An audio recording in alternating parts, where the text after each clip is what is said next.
Quand vous travaillez dans une caserne de pompiers à 7 blocs, comme on dit, des 2 plus hauts buildings de New York, vous finissez par en connaître chaque marche, chaque escalier, chaque étage.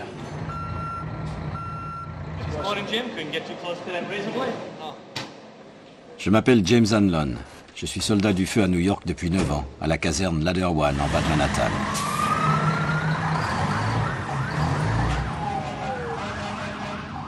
L'été dernier, l'été avant le 11 septembre, on était appelé au World Trade Center jusqu'à 5 fois en un seul tour de garde. Ce que je veux dire, c'est que nous connaissions ces tours mieux que personne. Mais personne ne s'attendait au 11 septembre.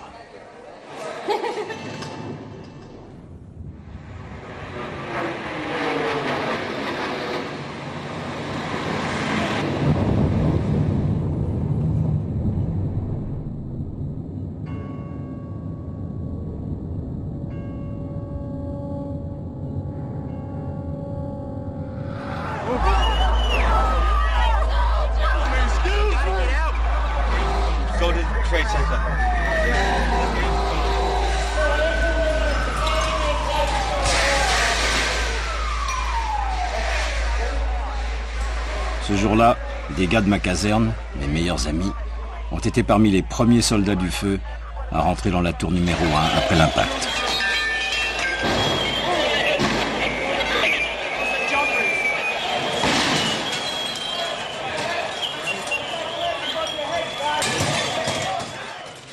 Ce qu'ils ont fait ce jour-là, ce que tout le monde a fait, est remarquable.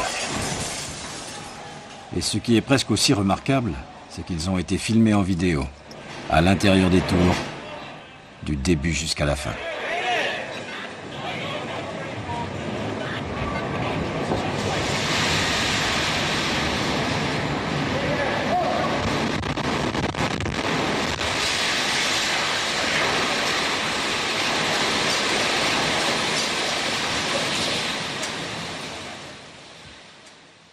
Les images ont été filmées par 2 frères, Jules et Gédéon Naudet.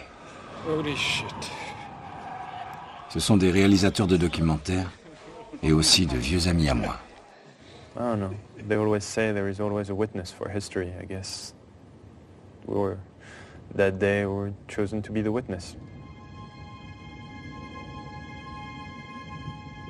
The strange thing is, the tape, the whole story, it kind of happened by accident.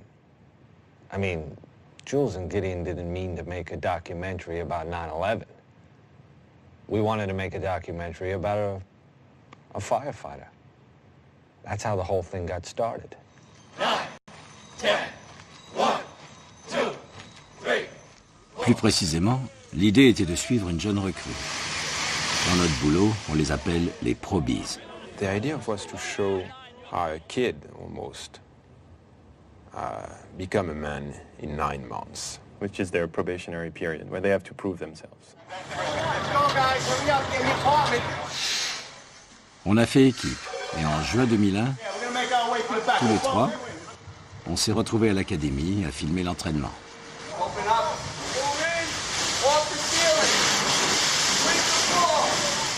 Après quelques semaines passées à apprendre les bases, un probie peut s'imaginer qu'il en sait assez pour être un vrai soldat du feu.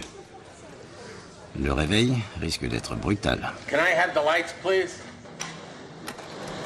This is a probie. Became engulfed in fire. Another firefighter, no hood. Be prepared. Wear your gear. Go into a building. You never know what's going to happen. The fire is starting to really roll over my head now. The force of it knocked me down, knocked my helmet off, and my hands were gone. I take 3 steps into the apartment, and the floor gave way, and we all went. I'm trying to get my body off the ground now because I'm laying in boiling water. My right leg was paralyzed for 6 months. Ce boulot, c'est pas pour rire. When you get out there, it's the real world. Don't be no hot dog show-off jerk. Pay attention to the senior men and do what you're told. Stay low, stay low. Vers la fin de la première phase d'entraînement, on s'est mis à chercher notre probie parmi les 99 de la promotion. My name is Paul Denver. John Carroll. Antonios Benetatos. Tony for short. I was a police officer. For a while I was a pizza man, actually, an Irish pizza man in the Bronx. This is my first job. It sounds kind of cheesy, but I always kind of wanted to be a hero, and this is really the only thing you could do that you can do that. Immediately, we're like, okay, this is the kid, let's go. On a fait affecter Tony à ma caserne, une des plus grandes de la ville. C'est Ladder One, plus une autre compagnie, Engine 7. I'm so glad I took this job. Can't beat it. My wife, sometimes she gets like so frustrated at me because I'm so happy to come to work, you know? And she gets up in the morning, she's like, oh, I gotta go to work again. Meanwhile, I'm up 5:30 in the morning, and I'm like, honey, I'm going to work. You don't actually wear that. That's what it says. They are the greatest, incredible guys. Ces gars-là ont combattu les pires incendies que vous pouvez imaginer. Ils n'allaient pas tarder à être face à l'impensable. Restait à savoir, est-ce que Tony serait prêt? I'm terrified. This is what I want to do, but it's scary. I just hope I can do everything that I'm supposed to do, you know?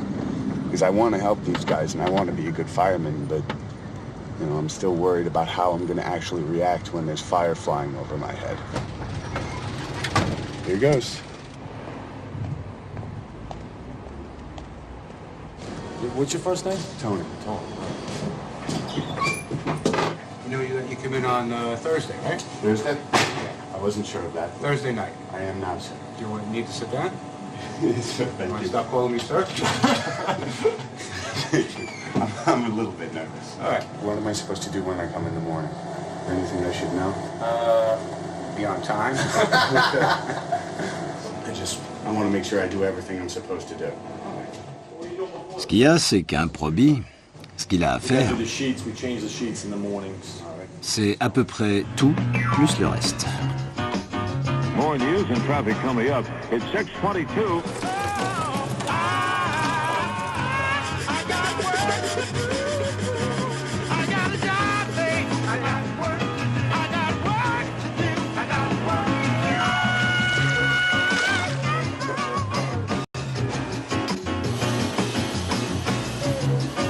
Do all the wheels, then we start up top and we wash the rig down. Règlement pour le probie. Le probie est toujours à l'évier. Il ne regarde jamais la télé. Jamais. Il se débrouille pour qu'il y ait toujours du café chaud le matin. You have an iron at home? Actually, I do not, sir. You don't? No. I'll be in a lot of trouble. Take two. I think I'm doing decently. You know, I'm still waiting for a fire. That's all. Just waiting for a fire. And I think that'll, you know, make a pretty big difference. Engine, ladder.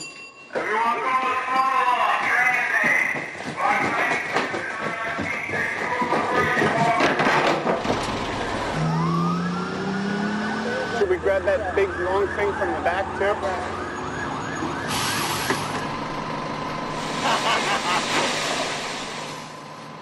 Mais voilà, les gars disent qu'il y a deux sortes de probies. Les nuages noirs et les nuages blancs. When a black cloud comes to the firehouse, that probie, he brings all the fires in the city with him. White cloud, just the opposite.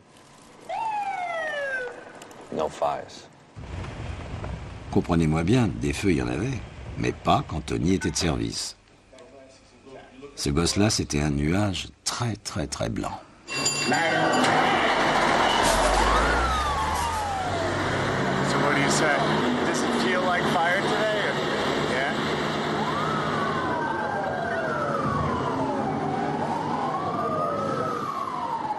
Okay, so we got a suspicious fire. Do we have any smoke condition at all?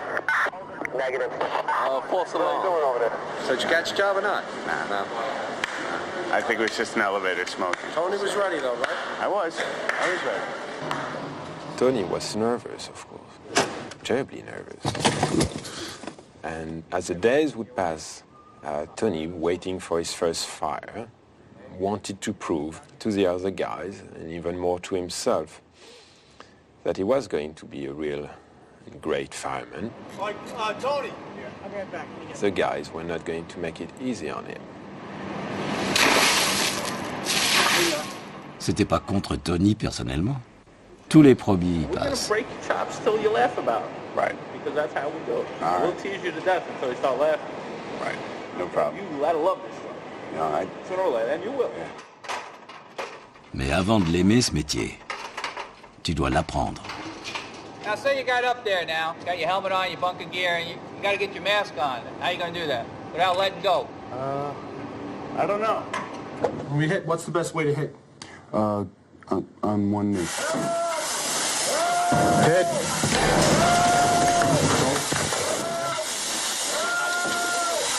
Hot here, hurry up, make a quick sweep, it's hot. You gotta go under the bed, you go under the bed. The next time you do this for real, you're gonna be more cautious. Right. You're fine. All I want you to do is learn to relax. All right. You gotta remain calm. Okay. So you gotta control that surge. Okay. Okay? Not bad. No. Not bad. Yeah, that handwriting's getting better already. Thank you. All right. Okay. Payday today, baby. Yes. Okay. Thank you. For 2 weeks, I got $672.25. Oh, you gotta be kidding me. You couldn't even buy a six-pack with that. It's starting pay, you know? If I wanted to get rich, I would have become a lawyer. But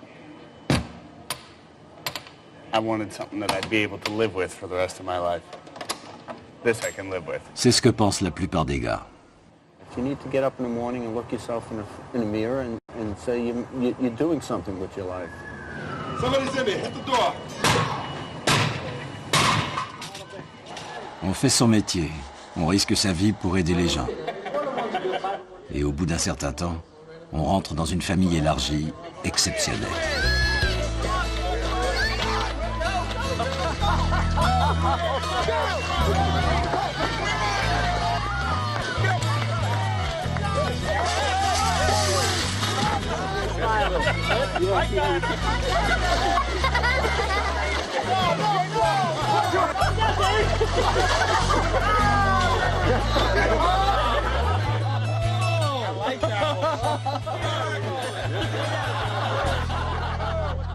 We do a lot of things with our families together.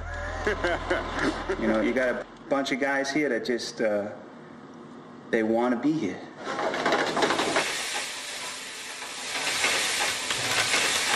Just making some onions and mushrooms for the first dates. How you doing, Jimbo? Huh? Doing pretty good? Yeah? Here we go. Oh, this is a good song here.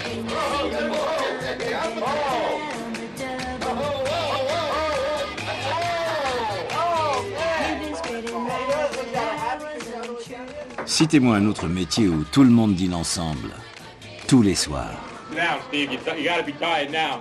Let me help you, Steve, because I think I'm the only guy that helps you in this firehouse.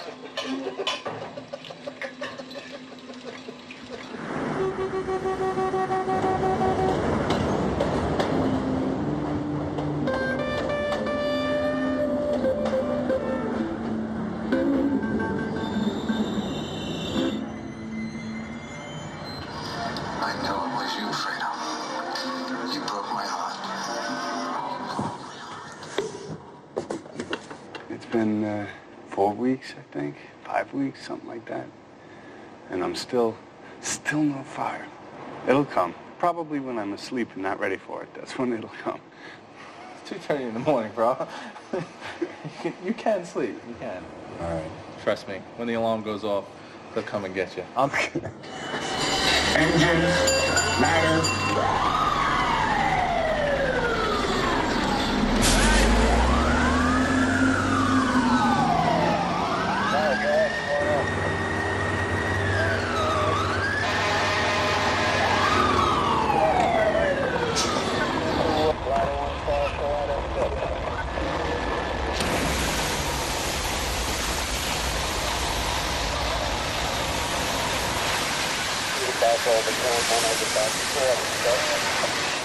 Go down, Stan!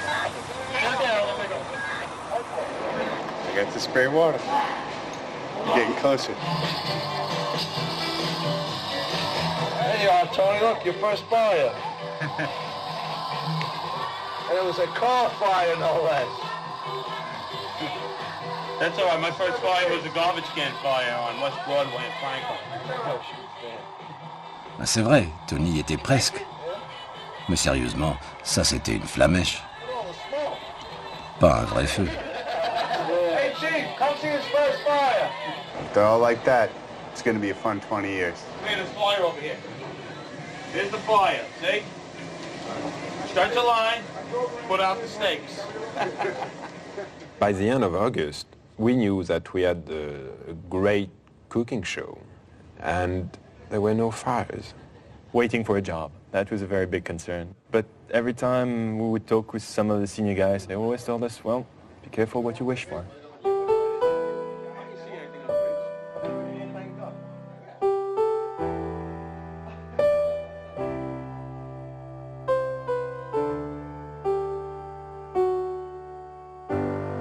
Yesterday, a 27-year-old firefighter, Staten Island he was stationed, went to a job and he passed away. This guy left behind a 2-year-old son and a baby on the way. You know, this dude was just expecting to go home and see his girlfriend after the tour that day, you know. And, well, we'll go to the funeral on Saturday, and what can you say?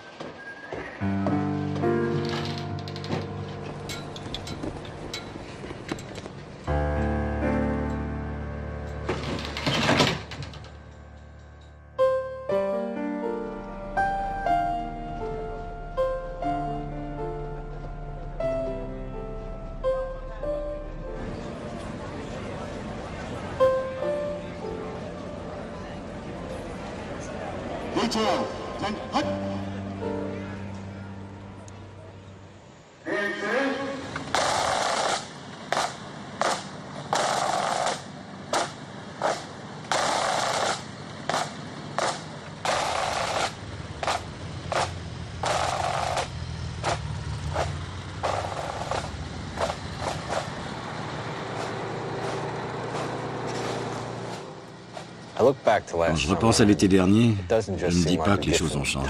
It seems like a different world. At the time, we didn't think there could be anything worse than losing a single firefighter. I mean, looking back, we were all just, we were kind of innocent, especially Tony. A bunch of the guys were talking about what different parts usually get them at the funeral. When the coffin went past, that was a little rough. I don't know. I hope it's my last one.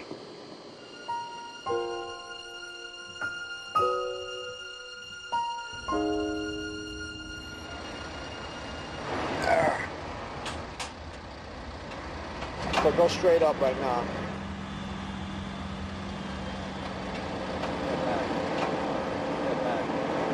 There's a lot of things going on at all times, you know. Shit's hitting the fan, the roof starts to collapse, you gotta get off. You know, you gotta really improvise. Right. You know what I mean? Right. Basically, you have to be on the top of your game. Right. You're not the OV. You're on the top of your game. This is not a joke, this job. You know? Right. It's a lot of things to think about, you know. And tunnel vision, focus, really, because that's what's going to keep you alive, and that's what's going to give you the opportunity to help anybody else. Right. Right. You ready to go down? Avec ou sans incendie, Tony avait beaucoup emmagasiné cet été-là. Bien sûr, il était loin du compte, mais on lui apprendrait. Pour nous, rien de pressé. Quelques jours plus tard, Jules a cuisiné français pour les gars. Disons qu'il a essayé. Decided to cook leg of lamb, which I told him for a long time was one of my specialties. I think he cooked one, and we really needed at least 5. Where's Frenchie?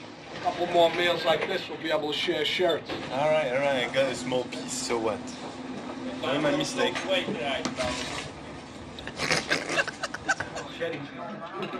On a veillé tard, à se raconter des blagues et à rigoler. This is it. That's all that's left. This is the best part of the meat. Even though the guys were making fun of us because we didn't cook enough, we were all having a great time. We were getting accepted. Touchdown!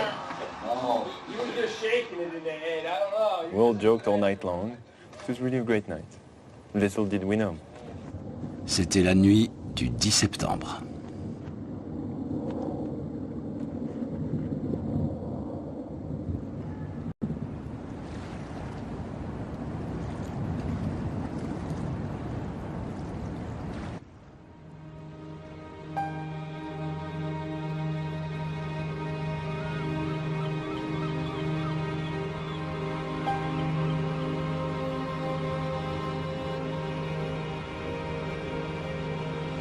It's going to be a beautiful day today. Sunshine throughout. Low humidity. Really a splendid September day. The afternoon temperature about 80 degrees. Great weather for the primary election. Tonight clear and cool, low 60. Ça commence à ressembler à un cliché. Mais c'est vrai, le 11 septembre a commencé comme n'importe quel autre jour. Well, currently winds out of the northwest 6 miles per hour. Relative humidity 70%. 66 in Newark, 64 degrees in Bridgeport, 67 in Midtown, and heading for 80. 8 heures du matin. L'équipe de jour venait d'arriver. Moi, j'étais de repos. En service, il y avait 13 gars de ma caserne. Around 8:30. Matter. I believe the run came in. Get the run for the gas leak, or an odor of gas in the street, actually, I think it was. It's just Lispinard and Church, odor of gas. And we responded, arrived in minutes. You know, I don't think anything of it. You get on the rig, you go, you say, all right, it's an odor of gas. Jules était avec le chef de bataillon, Joseph Pfeiffer. Il filmait. It was just another call. I'm riding with the battalion chief. En fait, il s'entraînait à utiliser sa caméra. Ouais, Jules ne filmait que depuis quelques semaines. Avant, c'était Gédéon, le caméraman en général. Every time the battalion goes, I go. You know, I just need to practice, so I shoot.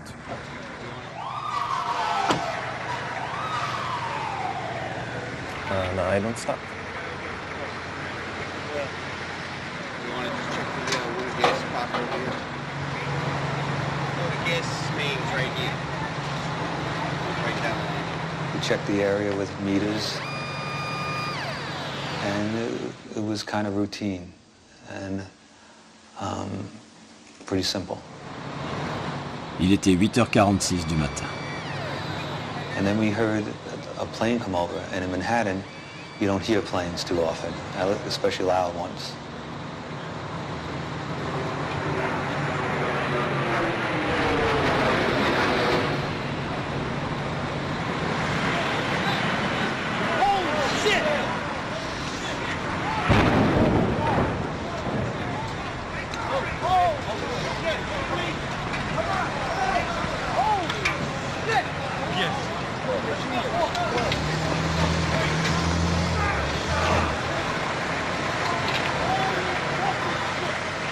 Right then and there, I knew that this was going to be the worst day of my life as a firefighter.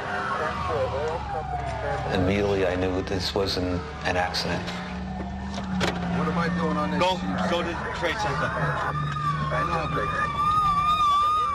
We knew, this was going to be something unusual, something tough, but it would be something we could handle or at least deal with. Oh my God. That looked like a direct attack.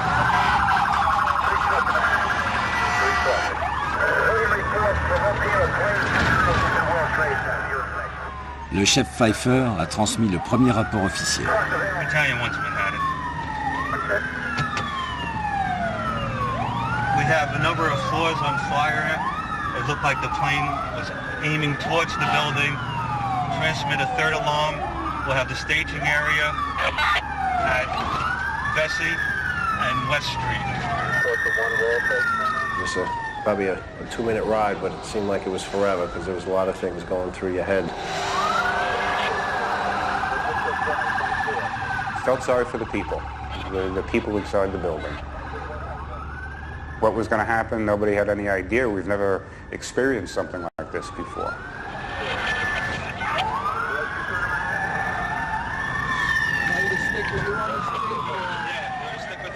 Everyone we was passing was looking up. It's like the world just stopped. We are just currently getting a look at the World Trade Center. We have something that has happened here. Flame and an awful lot of smoke from one of the towers. Whatever has occurred has just occurred within minutes, and we are trying to determine exactly what As we swung around in front of World Trade, my mind tells me, wow, this is bad. What do we do? Like, what do we do for this?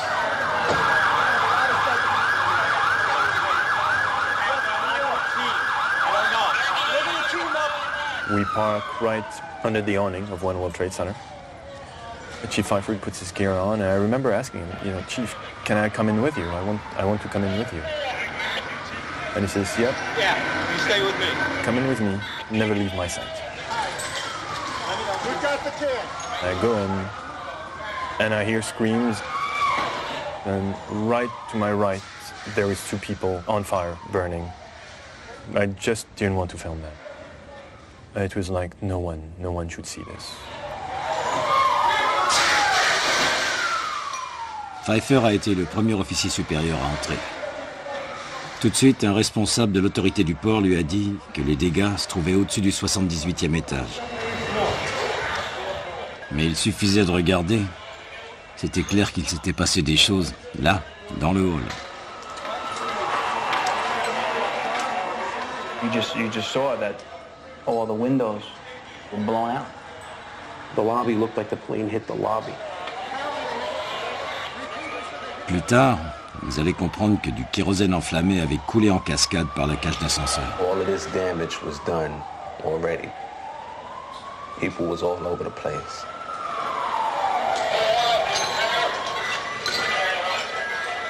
So you knew it was going to be worse when we got upstairs. Flames are shooting out. Smoke is pouring out. I want you to get an engine and team up. Just get an offside line. Walk to 7. Okay, I want you to go any higher than 70. My main concern was we had 20 floors of people above. And we had to figure out a way to get them out.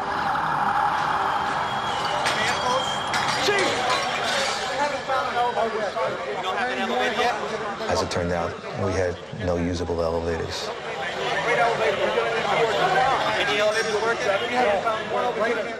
Les ascenseurs étaient HS, alors il n'y avait qu'une façon de monter. À pied. Companies come in. You see them with a concerned look on their face. And they're sent up.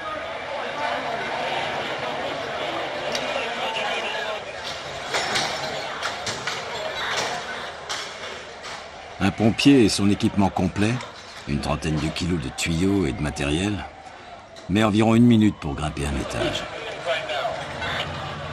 Ces gars-là allaient devoir grimper 80 étages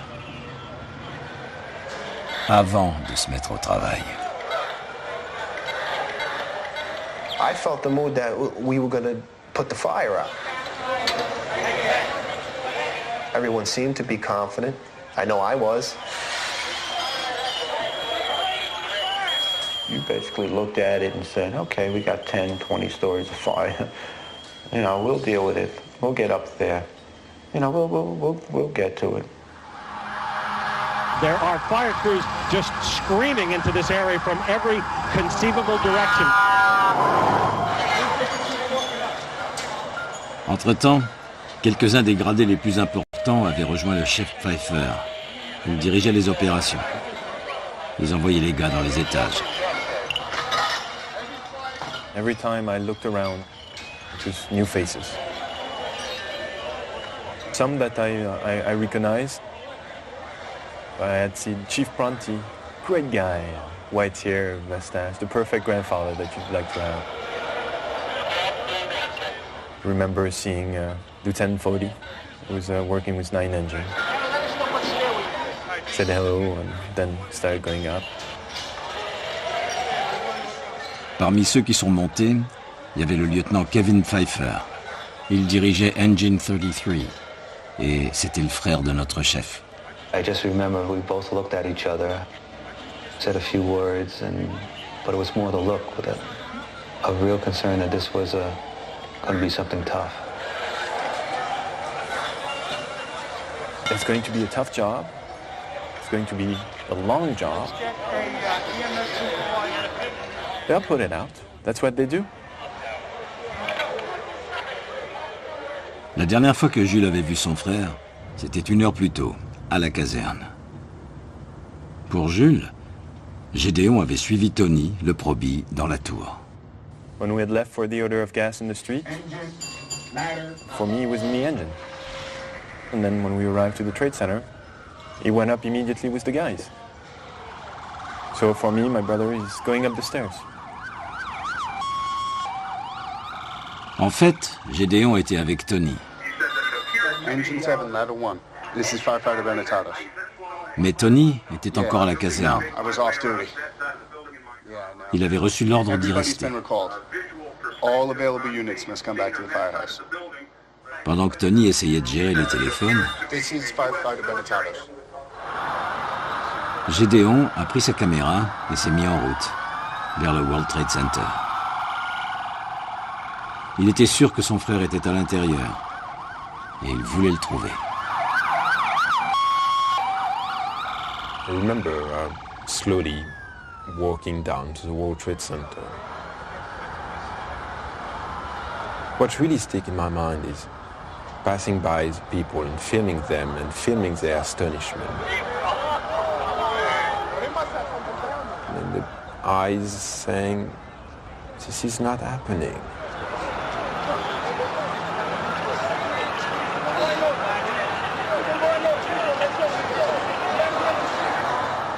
I remember tilting the camera back and forth between the people and the towers in front of me.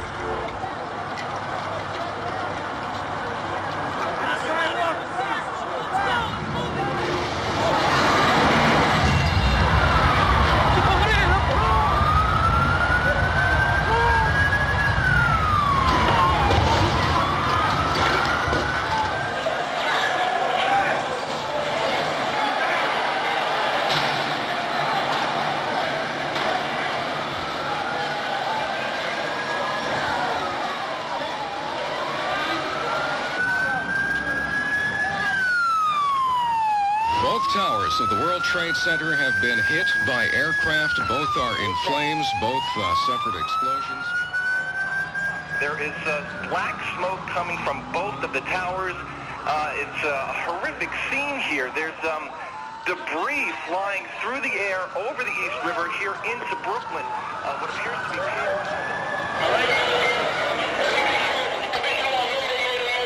Mayday. There were 2 planes. I saw the second one hit. It hit the other tower. All we knew was that a second plane hit, and we had a lot of people trapped. Stay together. Stay together. Let me know what's going on. We're just going to have to walk in. One way to go. Second plane is with motherfuckers. All right. Maintenant, les chefs allaient devoir monter une autre opération dans la tour numéro 2.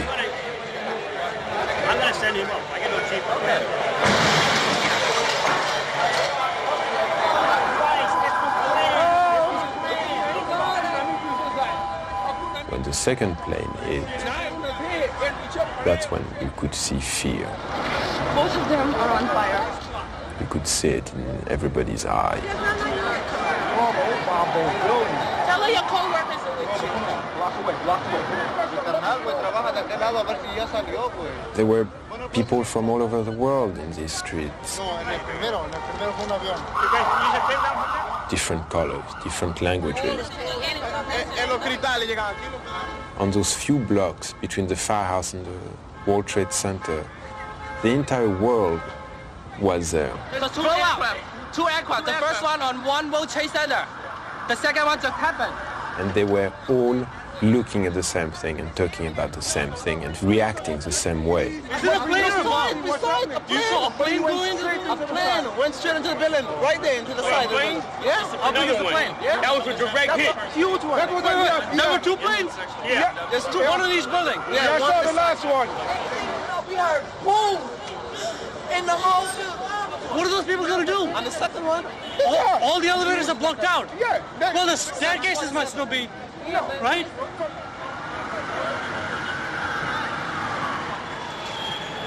Stairs were crowded.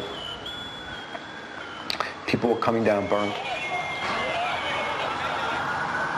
Dans la tour numéro 1, les gars de ma caserne avaient grimpé 10 étages.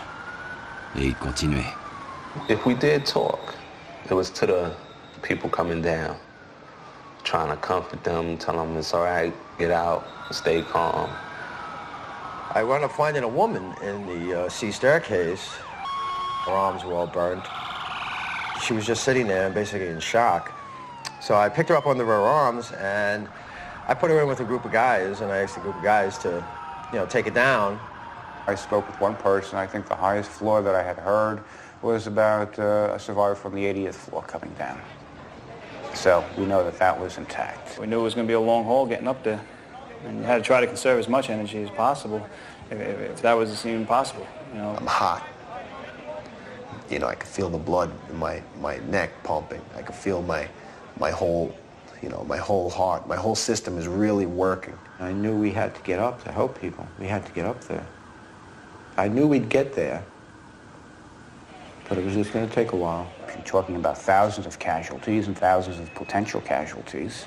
They was pretty much saying, God bless you, can't believe y'all going up and we're coming down. People, they pretty much said, why are y'all going up there? Get out.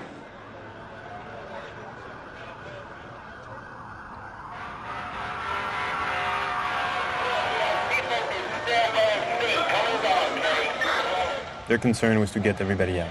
That was the key. As much people out as possible.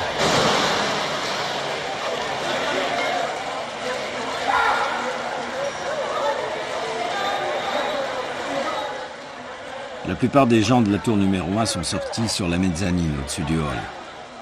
Ensuite, ils sortaient par un autre immeuble. Les chefs voulaient que personne ne sorte par les portes du hall. D'abord, à cause des débris qui tombaient. Ensuite, c'était des gens qui tombaient. You don't see it, but you know where it is. And you know that every time you hear that crashing sound, it's a life which is extinguished. It's not something you could get used to. And the sound was so loud.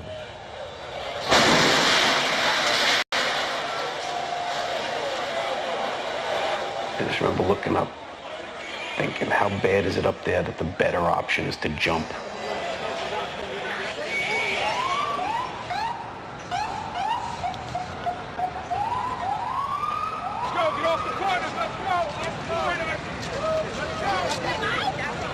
Like something out of the Tower Inferno, like a movie.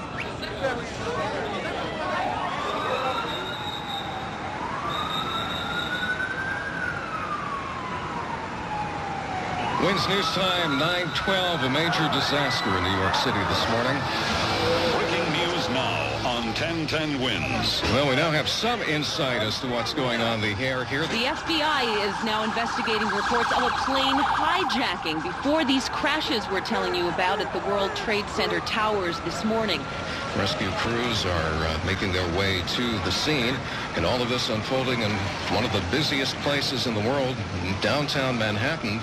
Again, both towers hit by aircraft. Again, two planes involved in two crashes into either tower of the World Trade Center at about 10 to 9 and 5 after 9 this morning.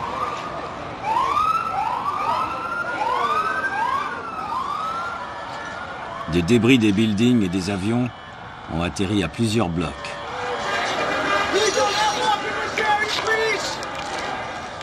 Gédéon, avec sa caméra, est tombé sur un morceau de réacteur qui avait carrément transpercé la tour numéro 2.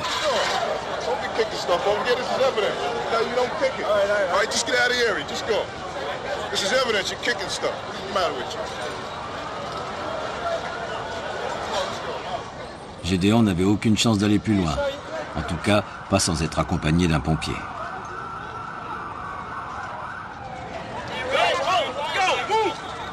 So I decided that the smartest thing to do was to slowly walk back to the firehouse and find a way to go to Jules. We're just getting word now. One of the two planes was hijacked after takeoff from Boston. This is two airplanes have crashed into the World Trade Center in an apparent terrorist attack on our country. We now have reports of a fire at the Pentagon. A fire at the Pentagon being reported this morning. I was just saying that the officials are calling this an act of terrorism. They're saying that's clearly what it is, clearly not an accident. Arriving back at the firehouse, and Tony is still alone, and he has no clue of what to do. The Pentagon's on fucking fire? War. This is war. And just by listening to him, freaking out and swearing and behaving like I've never seen him behaving, Tony was expressing what we all felt. At that point, I saw the fireman in him taking over. I can't believe the fucking Pentagon. Somebody has balls. I mean, a few times he was just pulling his gear and about to rush to the door, and realizing that he was the only one in charge of this empty firehouse, and going back to the house watch and looking again at those pictures on TV, and just to make sure that it was real. We have these two enormous explosions at the World Trade Center. Tony just wanted to go there.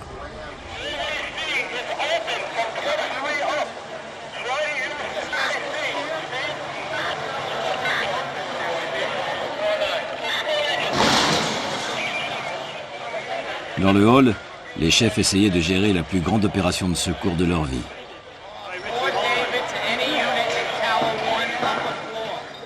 Pratiquement sans information venant de l'extérieur. I think the entire world knew more than we did. Everybody had seen the attacks. Everybody had seen the tower burning. À New York, un avion s'est encastré dans une des deux. Had seen the Pentagon. For us, we didn't have a clue of what was going on outside our lobby.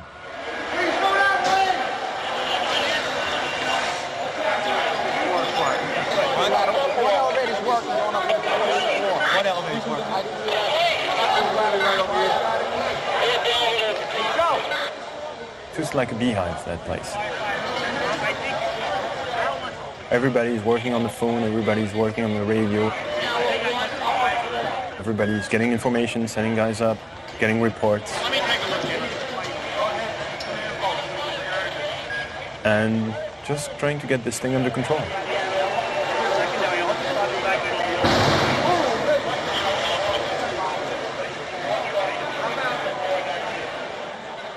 À un moment donné, il y a même une rumeur qui a couru qu'un troisième avion arrivait. N'oubliez pas qu'à ce moment-là, tout semblait possible.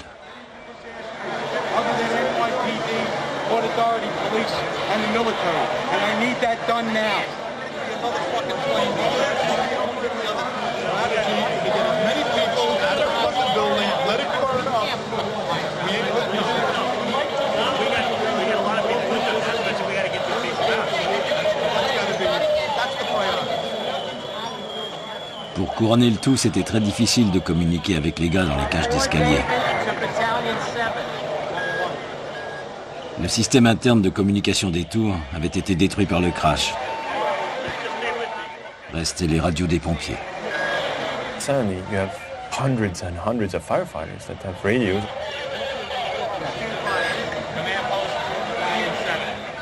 It seems to become more and more difficult.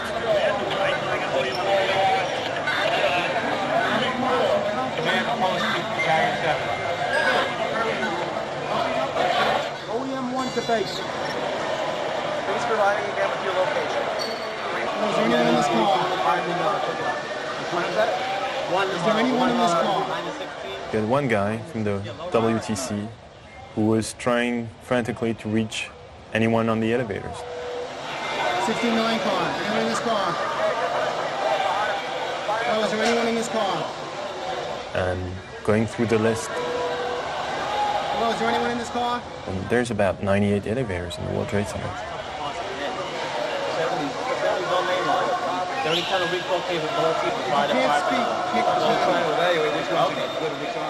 In the middle of all this, suddenly an elevator opens up. And you see people not having a clue of what's going on, because they've been stuck in there since the first plane hit.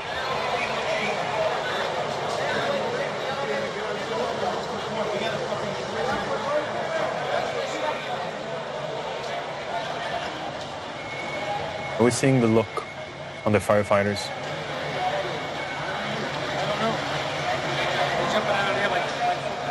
It was not fear, it was what's going on.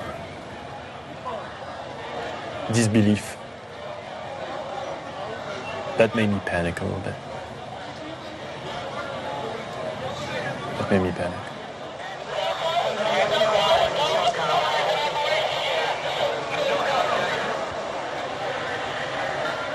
It was the first time I had seen Father Judge, the chaplain, as he's called. He was in the lobby with us, and I could tell that he was praying. You know, Father Judd, he would at least make eye contact with you and kind of give you a reassuring look. That wasn't occurring, almost like he knew that this was not good.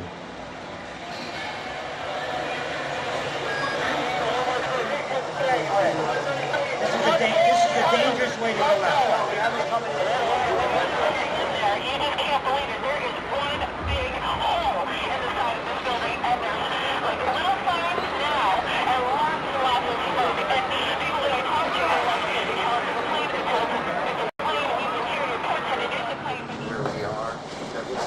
Pendant ce temps-là, à la caserne, les gars qui n'étaient pas de service arrivaient de chez eux. You know, we're just waiting right now. What's that? We're just waiting right now. Tony was, he just had one thing in his mind. This is bad. To go there. And he couldn't. 2 swift alarms right away. And you know the fucking Pentagon is burning now. What? The Pentagon is burning. I want everybody to stay here and they're going to deploy us as needed. Right now they got enough guys down there. They want us in case anything else breaks out. And that's when Chief Burns arrived. I need a cup of coffee. Larry Burns, soldat du feu, recruté en 1957. Il y a 3 ans, il a pris sa retraite avec le grade de chef de bataillon. I couldn't wait. I had to get down there. Because you know what? They're my firefighters. It's my building. It's my city. Leave your gear all together, get a flashlight, and a bottle of water. Okay. Told the probie, get your gear, let's go. I remember Tony asking me to bring him some gloves, medical gloves. Grab a box of gloves. Go grab a box of gloves. And by the time I found them and rushed back, they were gone. Le probie et le chef à la retraite étaient perdus dans la foule, en route vers le World Trade Center. I think at that point, the lobby was pretty empty. There were just a few of us in the lobby, and we were discussing tactics. This is Tower 1. This is Tower 1. What a big one here. Some of the outlying companies didn't know what Tower 1 was and Tower 2. So we were just trying to help them out by writing it on the desk to make it obvious to people. Il était presque 10 heures, un peu plus d'1 heure après le premier impact. Des pompiers de toute la ville se trouvaient dans les tours, par centaines.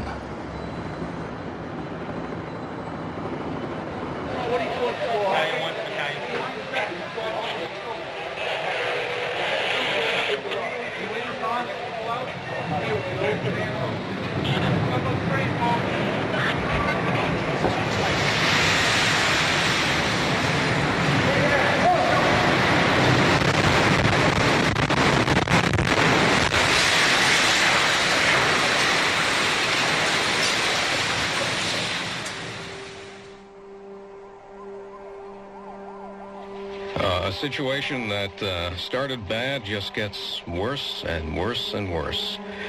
The World Trade Center, South Tower, which was hit by a plane and wrecked by an explosion approximately an hour ago, has totally collapsed. What happened?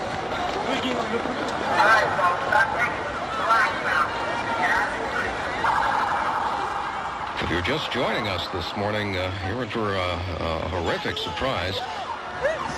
The scene here is just one right out of one of the movies you would see in Hollywood. People walking around with cell phones and tears, holding their heads, looking up at what's left of the World Trade Center, just shaking their heads in disbelief. Dans la rue, tout le monde avait compris ce qui s'était passé. La tour sud n'existait plus. Ils l'ont vu s'effondrer et ils ont couru.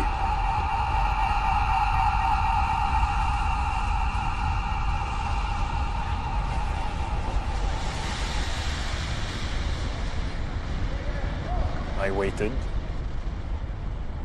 Time slowed down and everything became pitch black. Everybody all right? Yeah, I'm okay. How's the way out of here? And then realized, okay, I'm not dead. Yeah, right here. So let's turn on my floodlight on top of my camera. All right, come on down this way. Oh. Yeah, let's get out the way we came in. Okay, come on back. Everybody down. À l'intérieur, Jules et le chef Pfeiffer ne savaient rien. Personne ne savait rien. Sinon qu'il s'était passé quelque chose de terrible. They asked me, you with the light, help us out. We gotta get everybody out. It was pointing my light wherever they needed. Where's the Colin? Right here. Where's you, Colin?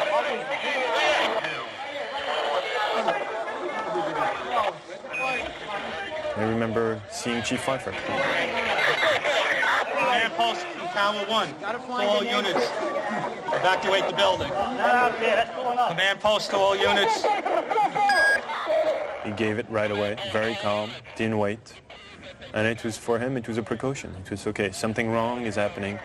Let's get everybody out. Where's that flashlight? From the tone of his voice, I knew that it was no normal thing. I knew it was time to leave. I remember saying to the guys, well, we're on our own now. And for the first time, I looked in someone else's eyes and saw fear. Which you don't see with the firemen. We orderly evacuated. It was such a long walk, 21, 17, 16, 15, 14, 13. And I was going down the stairs. I could remember a fireman resting on the landing and telling them, you know, we've heard a mayday, get out of the building. And, I don't think a lot of them, I know for a fact, did not take it serious. You start to feel your anxiety build up. And take a deep breath and you say, it's going to be all right. Let's just keep going. Our brothers ahead of me, brothers behind me. We're in this together. We're fighting together, and we're gonna do what we have to do. Sarge. Hey, Pete. Come on, Pete.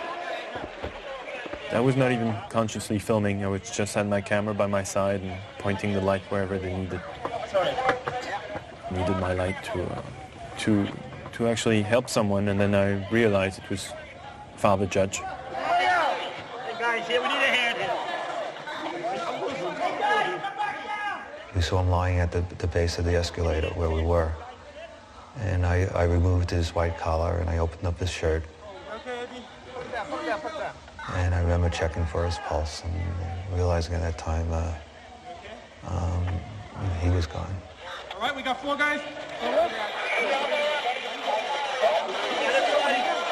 I'm here. Where's Chief Hayden?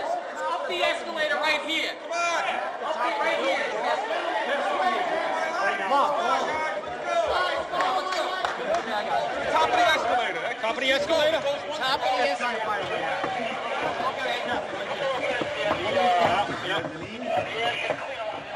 After that, We had to figure out how to get out of where we were.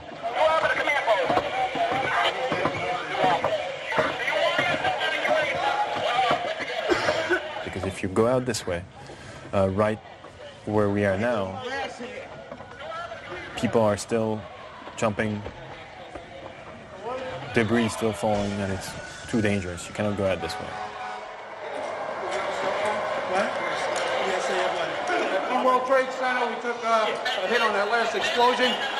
Command post is being evacuated at this time.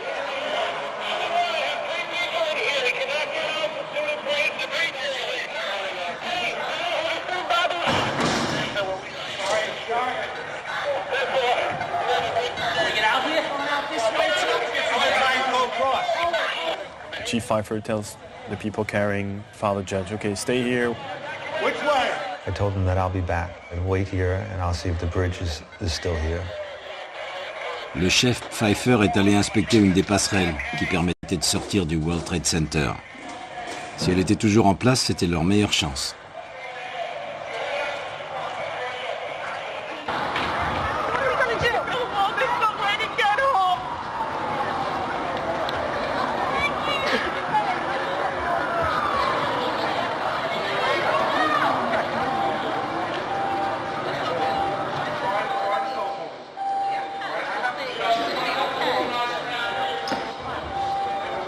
Did you hear what happened with the other tower?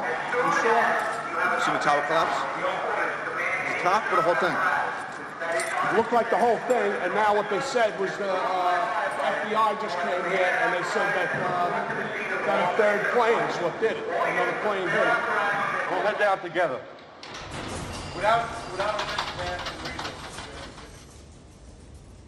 And now I wonder for the first time if Jules is still alive. I never thought about it before. Honey, it's a terrible, terrible day. I'm sure they're happy. I realized that Jules could be dead at that very moment. And I was feeling so responsible. I was the one who put him in this situation.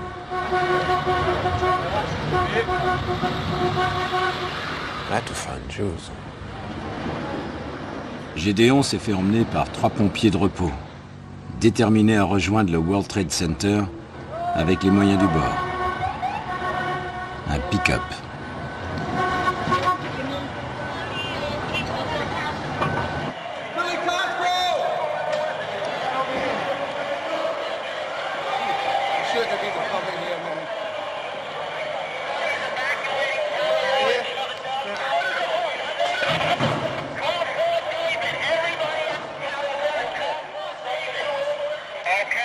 Battalion 1 to Division 1. We walk and we walk and we walk. And there are maydays being given, and we start to figure out, okay, it's much be worse than we think, because you cannot have that many maydays and all that dust and that noise.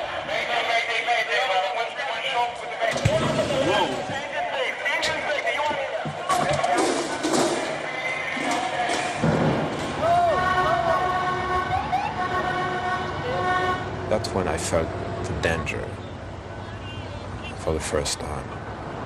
It was all around you. I mean, every single cell of your body was telling you, you should not be here. The scenery was radically different. I mean, it was this white powder everywhere. Just a few people here and there. Take yourself as mask. Get masked, we get an extra cylinder, and then we're gonna go in. And this kind of silence.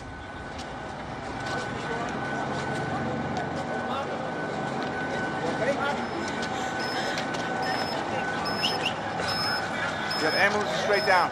Of course, there's no word on casualties. You have ambulances straight down. But suffice to say, the loss of life presumably profound. Ambulance straight down. Ambulance is straight down. Of course, at this point, everyone's concern is just getting north, getting away from the World Trade Center, as well as finding out where their families are. The south tower of the World Trade Center just minutes ago collapsed to the ground. Only one tower is standing at this point. I have a direct line of sight to what is left of the World Trade Center. The fire continues to burn. I can see the flames through the thick smoke.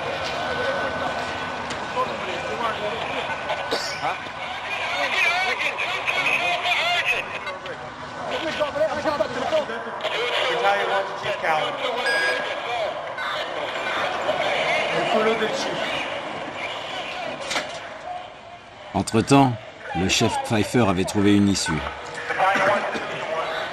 Il essayait de contacter les hommes dans le hall. Pas de réponse.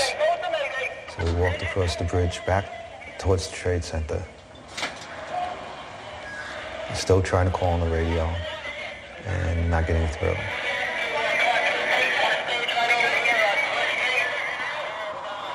The guys that were left there, they're not there anymore.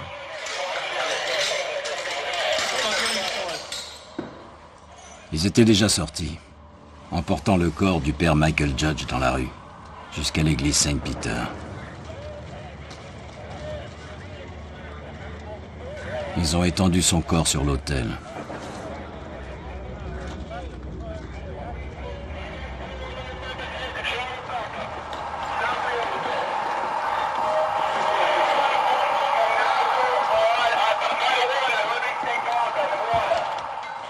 Le chef, son adjoint, Eddie Fahey et Jules sont sortis. Ils sont passés sous la passerelle qu'ils venaient d'emprunter. Et ils sont tombés sur un spectacle qu'aucun d'entre eux n'aurait pu concevoir.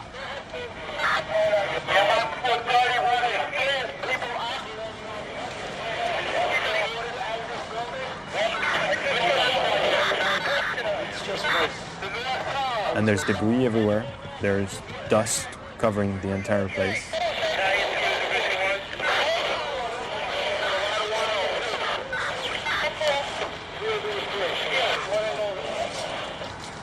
And we look, and the tower's here, so it's okay. Probably because something else. The tower is nice. It's standing.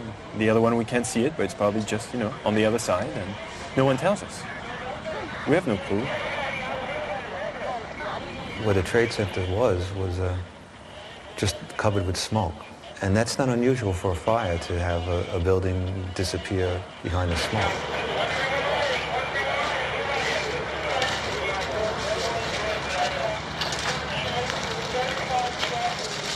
And there was just a sense that this wasn't a good place to stay.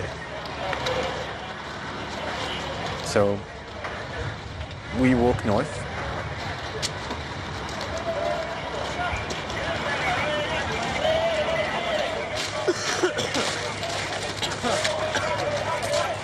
Just trying to figure out what took place here, and then try to gain some control.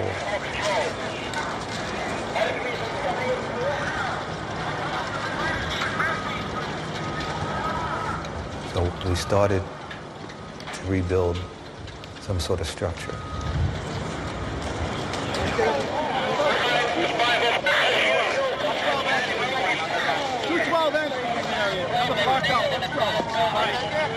We got everybody out of the lobby. Was in the lobby.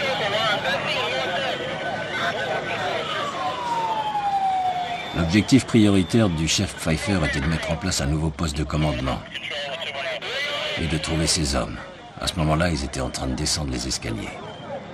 At some point, I started to run. I don't even know if I was touching stairs on my way down. When I got about to 3 or 2 is when I started to think of my family, So I got to get out of here. When we got out to the lobby, it was unbelievable. Nobody was around the command station. There was nobody at the command station. It looked like the end of the world. I joked about it. I said the command post was abandoned. The board was set up and nobody was there. I said, oh, this is not a good sign.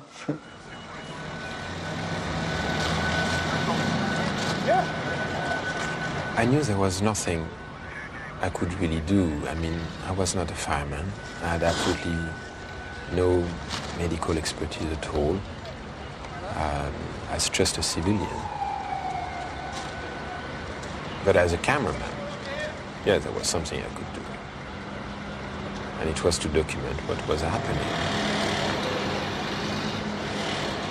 So the cameraman took over and just filmed.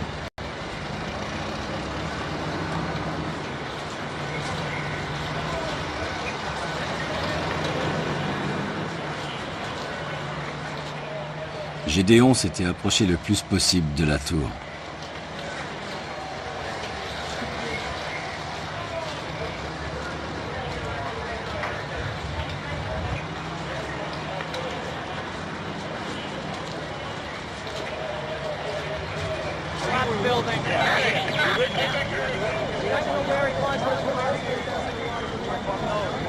Strange enough, I kept the only thing that was my preoccupation was to clean my lens.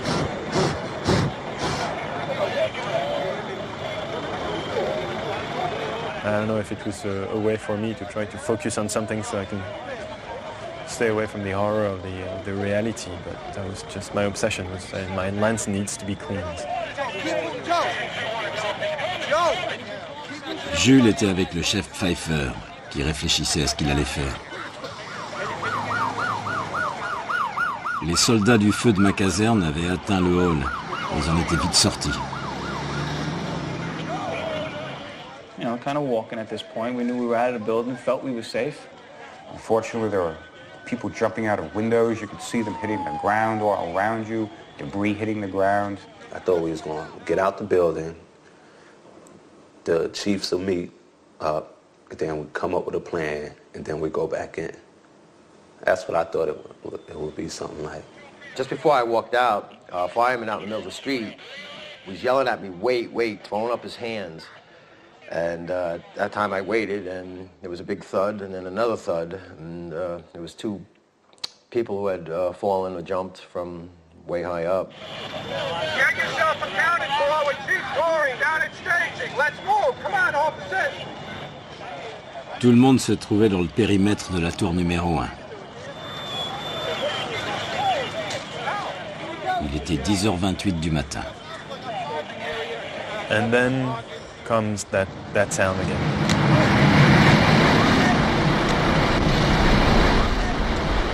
And I don't even have time to think at that point. I just run.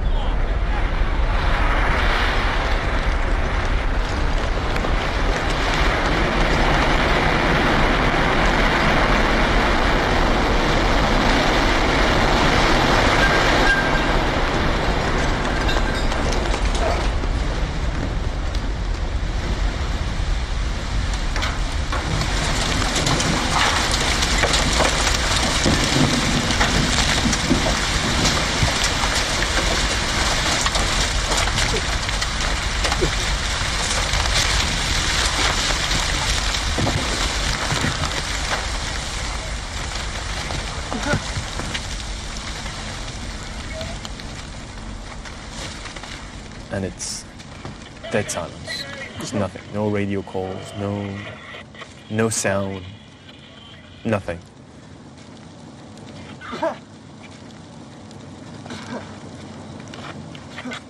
And I feel the person who was on top of me get up. Get out of here.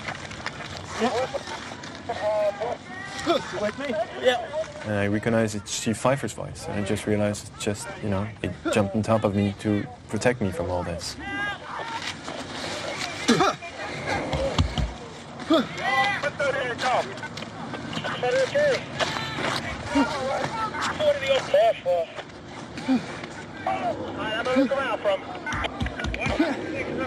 Chief Pfeiffer said, okay, let's go now. And we get up. The dust starts to clear because the wind was blowing in the opposite direction.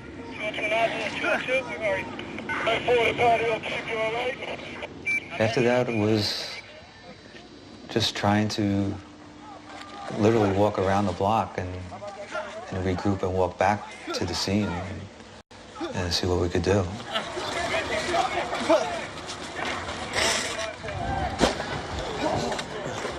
À moins d'un bloc de là, Gédéon était toujours dans le noir. The pounding stopped, and you realize now that you just can't breathe anymore. We need help! Let's go before the car blow up. Come on, this way. Let's go before the cars blow up. At that point, I realized that I was going to die. Let's go. We're over here behind the ESU truck. This way. Keep shouting. Right here. Come get a truck. Come on, we gotta get out of here. Let's go. You gotta fucking move, man. This way. And the only thing I could think about was Jules. And I remember telling myself that if I would survive that, I would be a better brother. Yeah, let's go. You can make it. Help him. Quickly. It's right here. He weighs 400 pounds, dude. You get over here. We're not going to leave here. He's not standing. You need to come over here and fucking help him. La dernière personne que Gédéon avait filmée était maintenant étendue au milieu de la rue. This guy must have been standing outside in the street when everything collapsed. And he survived it. Avec l'aide d'un agent du FBI, il l'a éloigné du danger. And we can't see a thing. You have to walk, sir. You have to walk. You're almost there. Come on. Yeah. And he would pass out every second, so it was very difficult to carry him. Thank you. No! Moses! Shit. Do you have some water, something to drink? Thanks. Open your mouth, because I need the water too. Open it out.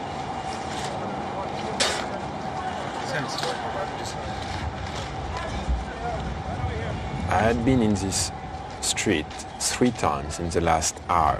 The first time it was full of people. The second time everybody was running away from it. And the third time, getting out of the last collapse, there was just nobody. And everything was white. Everything was covered by the dust.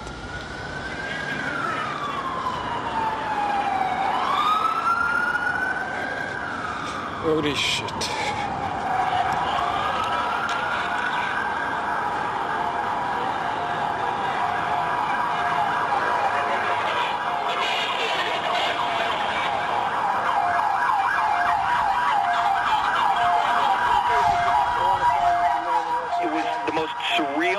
I have ever seen. I cannot describe what took place. It is a scene just not to be believed. The smoke's still billowing. What we do have is a lockdown. You can't get in, you can't get out, you can't go up, you can't go down. I see that I'm still in the middle of the street, and I see there is a little deli. It seems to be open in the corner. Yeah, we're getting on too now. Oh, okay. Come on in, guys.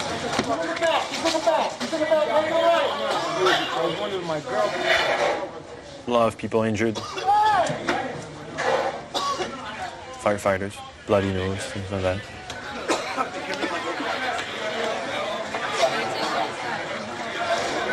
And then it hits me.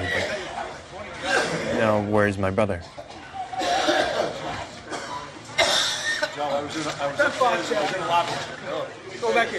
I start realizing that I've probably lost my brother.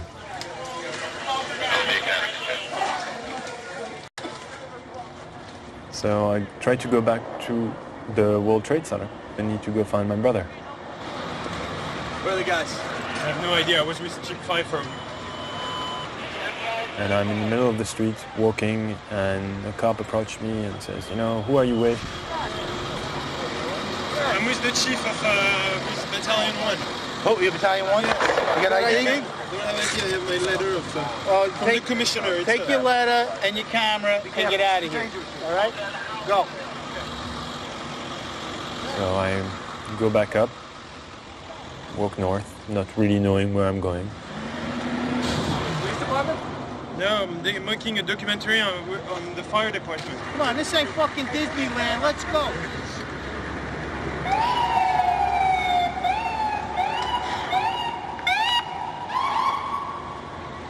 And after a while, I said, you know, there's nothing I can do here. I need to go back to the firehouse. Maybe they'll have some news. And maybe he's already back there. But at that point, I think he's dead. And it becomes too overwhelming.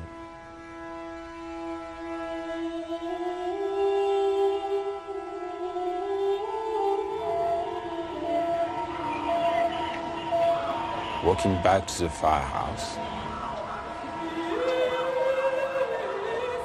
and not trying to think for 1 second about Jules.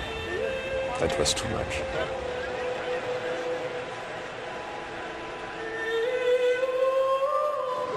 Don't worry, honey. We'll stand with you.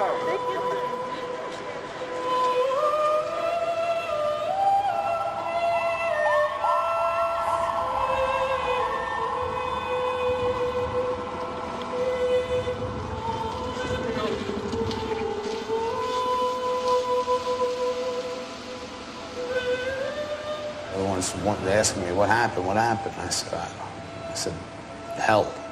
Hell is what happened.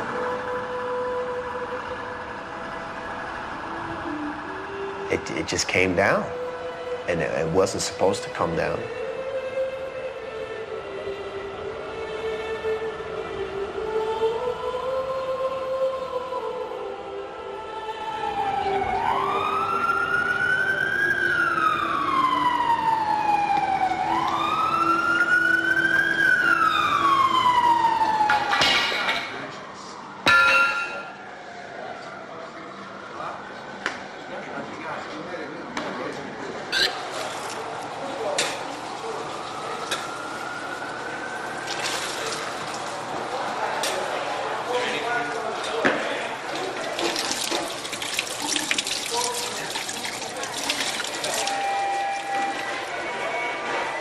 Came back to the firehouse. Very emotional. A lot of guys are crying. I'm crying.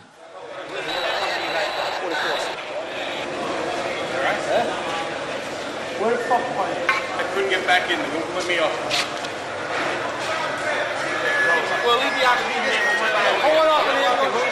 Still, we don't know how many guys are missing. Down here looking. I got thrown into 2 ambulances. We bolted, we ran.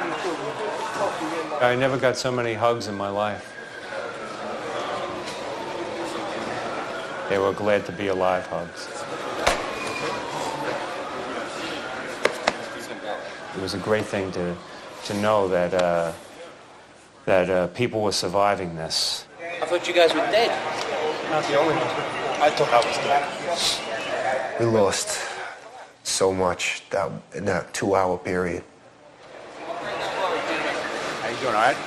And we felt like we got the hell kicked out of us. Shot, I don't know what to do, man. Go back down there or what? Fucking a shot. Is everyone okay? You guys were in the building? Yeah. So many thoughts and emotions, and we got to call our loved ones, tell them we were okay. You made it out. You just made it out. I'm never so happy to hear my mother's voice.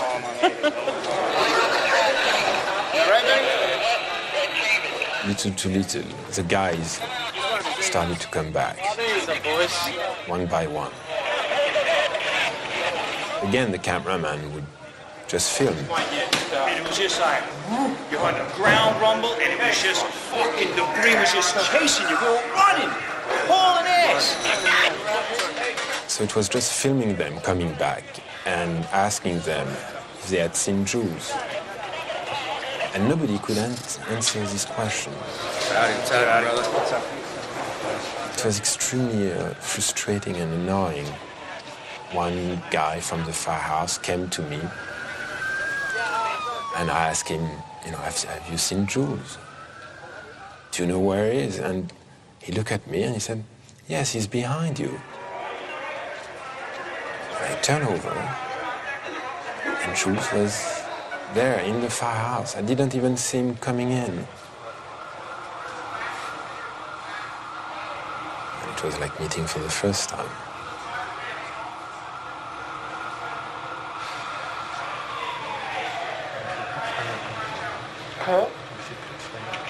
Écoutez-moi, moi j'étais en vie, je savais pas si tu étais dans le camion. As Jules, if he's all right, he tells me yes. He tells me that he was all that time in the lobby.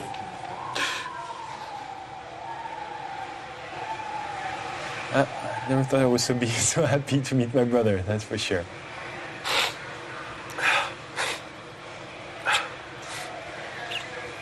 Cry like babies for about 10 minutes. C'est pas beau des gens qui sont heureux. Dès qu'on est arrivé, il y en avait deux qui étaient tombés à travers. I tell him, I know now what it's like to think you're going to die.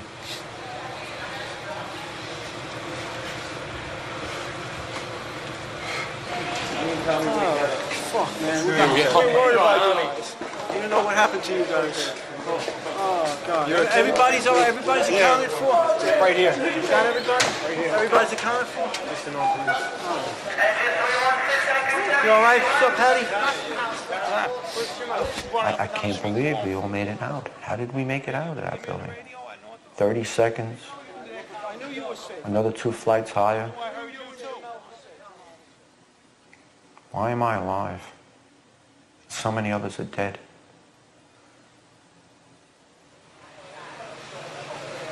Got down to the lobby and we saw they abandoned the command post. We knew we were in trouble. We came down. It was much worse than it was when we went up. Yeah. Right?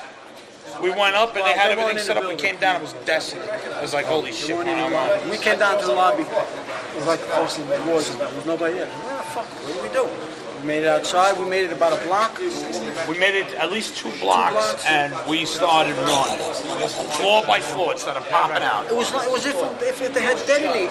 Yeah, detonated. detonated. They were planned to take down a building. Boom, boom, boom, boom, boom, boom, boom, boom. All the way down. I was watching it and running. Just ran up West Street. And then you just sort of this cloud of shit chasing you down. Couldn't outrun it. West Street. I couldn't outrun it. So what'd you do? I jumped behind a battalion car. I hit under the car. I was waiting to die. The scene here is reminiscent of a nuclear winter. Right now, everyone is walking around with masks covering their face. There's people just wandering the streets, covered in blood, covered in plaster. They were near the site when the buildings collapsed. We're on about the 20th floor. We hear this fucking rumbling, and I guess that's when 2 came down. I guess it hit 1, crushed out the Marriott, whatever. We're right. Oh, we fucking dead. I guess the best way to sum this up is the World Trade Center is no more. Sit down. The loss of life, one can only imagine, is just enormous. It must be incomprehensible at this point. They have a fireman's body in house on the floor. They dragged him in, but they can't identify him because the shirt where his name is ripped and it's only half a body. The building started shaking. I started running, and then by the time I got to the bottom, there was bodies sitting on the ground. Chaplain, we carried out the chaplain. He was dead? It exploded and we all just blew us all in. The fire department chaplain? All back. He had no pulse, nothing.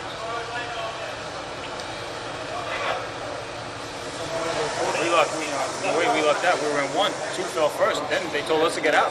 2 fell first? 2 fell first. I can't figure this out. When you guys came, it fell while we were in the building. Yeah, that's why we were lucky. When you guys came out of the building, 2 was already gone. Yeah, 2 was gone when we came out of 1. Watch it on the news. 2 fell. 1 didn't fall first. That's why they were getting this out.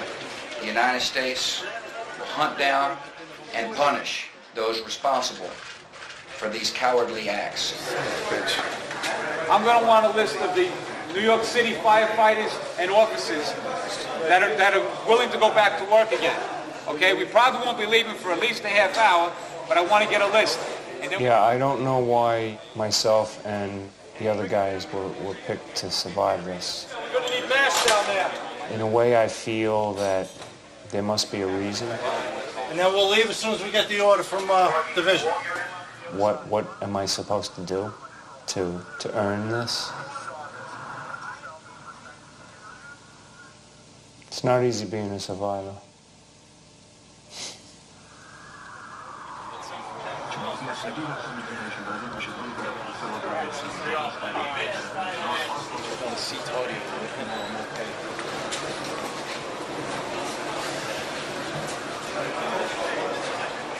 Push your head back now, gently.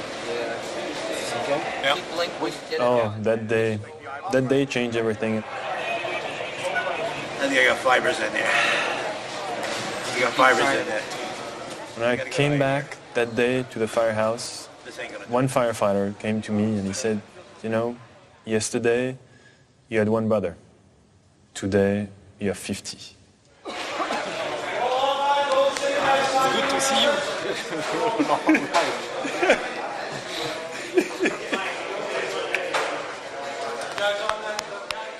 C'est plus que difficile de décrire les émotions qu'on a vécues à la caserne ce jour-là. D'un côté, on se réjouissait.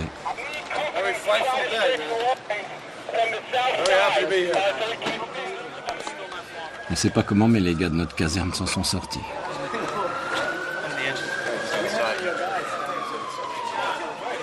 Everybody come back one by one at the firehouse, except one. Did you see Tony over there, Benetatos? Tony. Benetatos is the only one that... He were all accounted for, except for Tony. Everybody was wondering about Tony.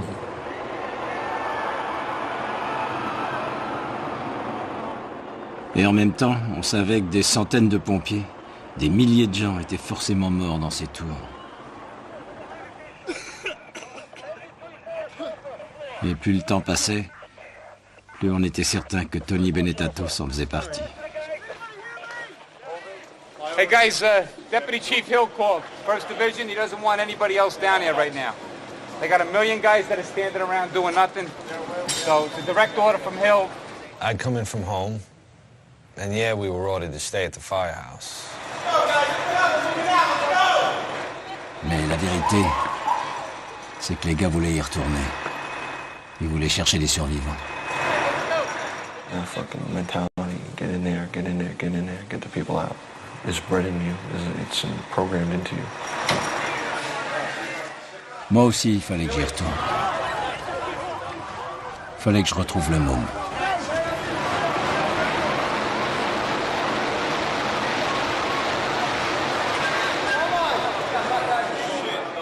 It's gone, man. 17 down. Je suis arrivé au moment où l'immeuble 7 a fini par s'écrouler. Aucune trace de Tony.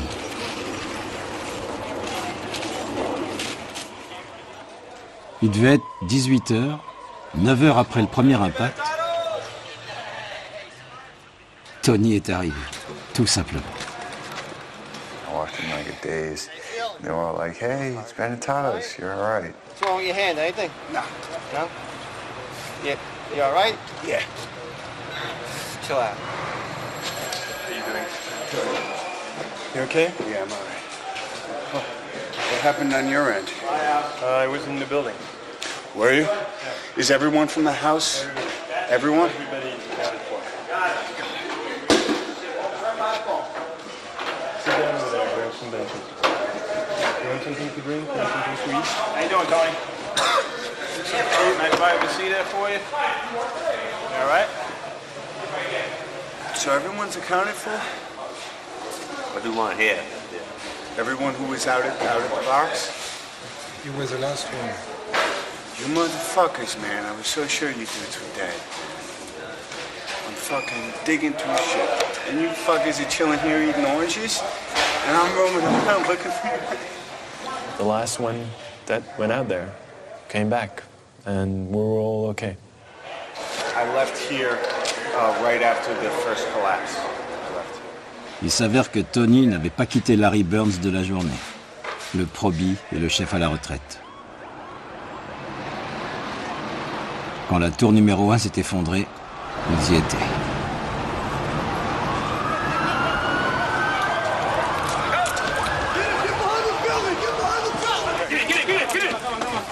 We go into the various surrounding buildings. Hello! Let me find the street! Hello! Come to the light! Trying to calm people down. Stay where you are. Stay here until you hear different. Directing people to go to the Brooklyn Bridge to get off the island. Everybody please evacuate the area immediately.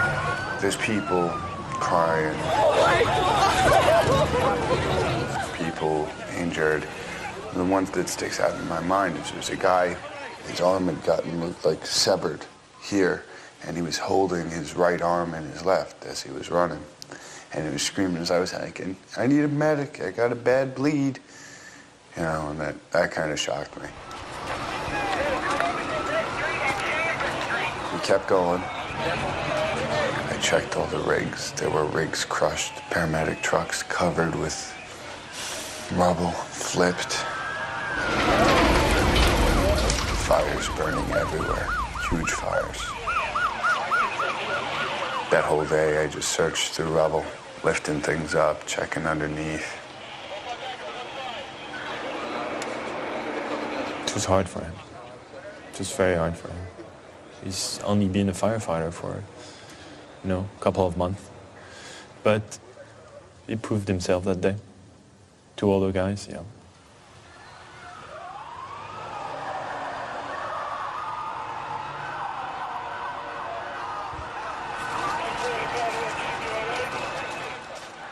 Il y avait plein de choses qu'on ne comprenait pas ce jour-là.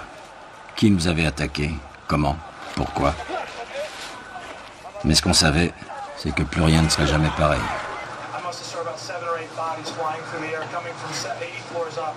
And then, of course, the images of the replay that never stops of the planes hitting, the towers coming down. And it was like, okay, enough TV. Thankfully, the power went out about that time, so it was a relief. This generator maybe in the courtyard, and then we'll hook the lights into it. I got 2 more sets of lights coming. The entire downtown Manhattan lose power. It was really this feeling that we're going to be there for a long time.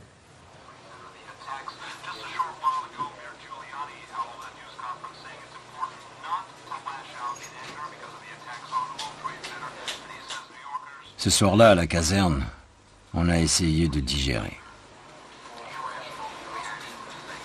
It's weird, like, look at the date. 9/11. That's the date. But that's just it, the whole thing. They know we're all ready for New Year's Eve. We're all ready for this. We're all ready for that. We're not ready for September 11th. Has anybody seen the news? What else happened? You know what? I'm afraid to watch the news. So both towers are completely level. Both towers, 3 buildings are I think they disconnected 4, 5, 6, 7 is gone. They're all gone. The roof of the Marriott, we were on the roof of the Marriott. There was parts all over the fucking place. Legs, feet. It was nasty.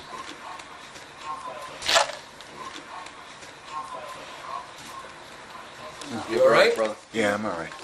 And one of the things that sticks with me more than everything I saw is I sat down next to Ted. He looked real bad. I said, Tony, man, it was raining bodies.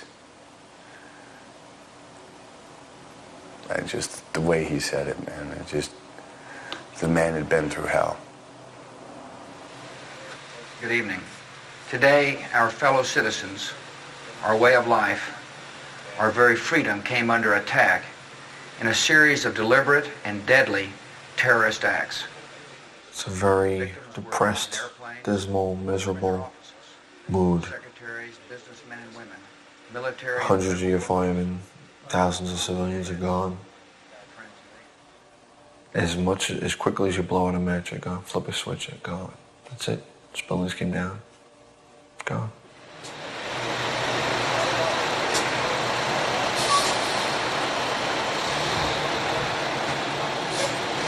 See them? It's hard to believe they're not there. They're not there. This was my first reaction. They're gone. There is no more World Trade Center. No.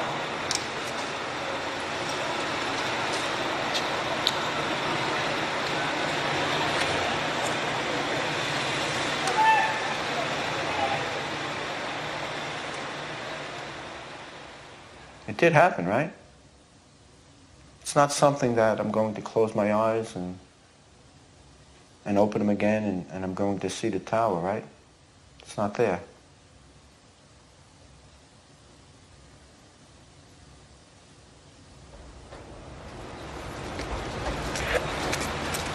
You know, and the only thing you have really, and the only thing that really kept it all together was us as a group, as a body, as a firehouse. Vers minuit, on a envoyé Tony amener le drapeau dans Berne. Une fois de plus. There's going to be a lot of pain to deal with in the future. I have a pretty good friend. Well, it was in my academy class in my squad, who's among the missing. A lot of guys, we all lost friends and family. I don't want to ever have to put that thing at half-mast again for the rest of my career. That's it.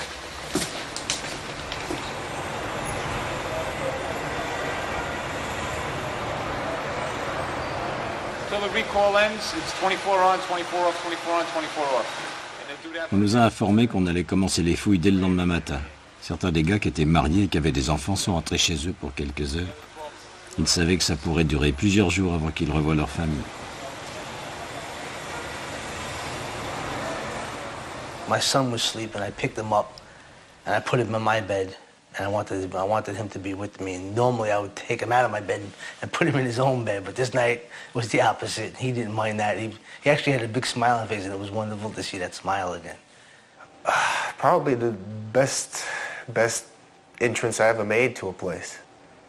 And the kids came out, and we just kind of all cried in one big hug. And it was, we just cried.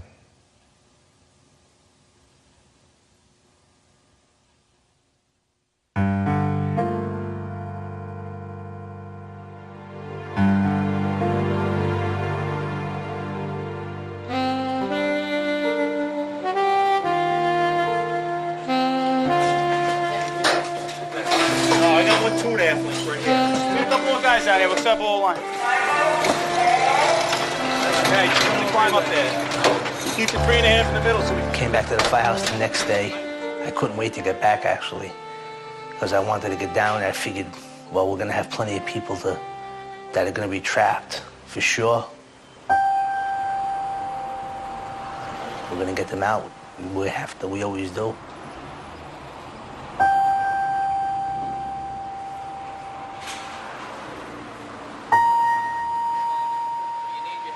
I don't know if anyone's really pulled themselves together. Focus on what you're doing today. I mean, time enough in a couple of weeks to really take in what happened to our guys.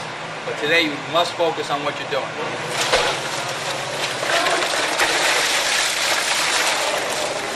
Go in teams of two. One guy falls through a hole, you're gonna have a guy there that knows you fell in that hole. Let's take a ride. We're all alive. That's more than we could have possibly hoped for. So our job now is to go and do whatever needs to be done. And do it as much and as hard as we can for as long as they'll let us. Il y a des gars qui ont pris un bus pour se rendre à l'endroit que les médias appelaient déjà Ground Zero. You guys got extra surgical gloves, you guys didn't put them in your pockets. Certains pompiers appelaient ça le tas. Pour nous, c'était encore le Trade Center, même s'il n'existait plus. Hey guys, if you hear 3 horns, that means something might be coming down. So keep your eyes open when you're walking around down there.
I just realized something that I always wanted to deny, is how evil can be. I need 5 firefighters, 19 and 12. We went down there and formed up companies, 5-man and an officer. Go, let's go. We went to work right away, trying to look for survivors. Try to get some buckets back here. Buckets! Guys were digging fast, passing those buckets quick. Digging frantically. Bucket, bucket. Hey, watch your back, guys.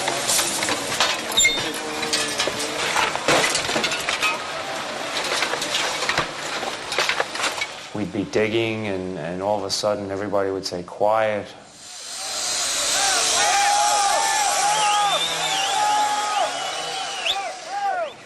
And the whole place would get quiet, and people would look.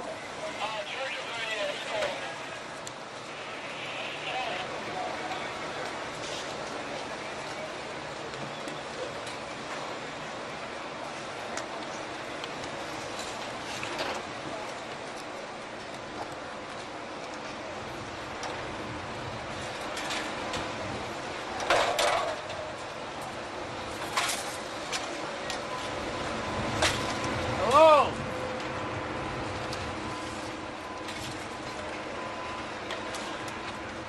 And then slowly they would go back to work and start again. And that's how things went down there.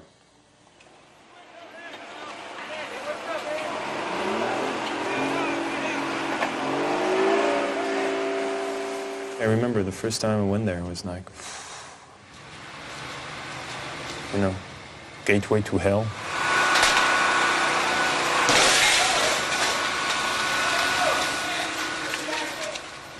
Fallait y être pour y croire. Mais ce tas donnait l'impression d'être vivant.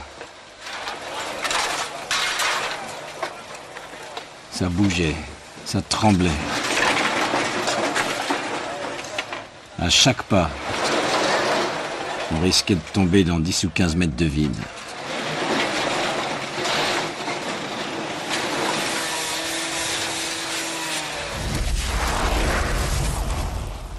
Ça crachait des flammes quand on creusait. Et des milliers de gens étaient enterrés là-dedans, hors de notre portée. All we saw was steel, and I didn't know how we were going to get below that. Like, how are we going to find anybody in this? You know, and you get up on this pile and you're digging with a shovel or you're digging with a pickaxe or something like that. Your attempts seem futile. And, you know, it's like a drop in the bucket.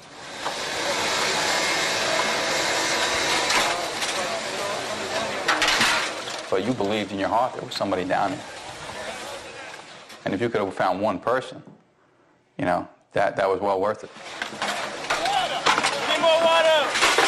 Whatever risk you were putting yourself at, just to find anybody, that's what drives the guys.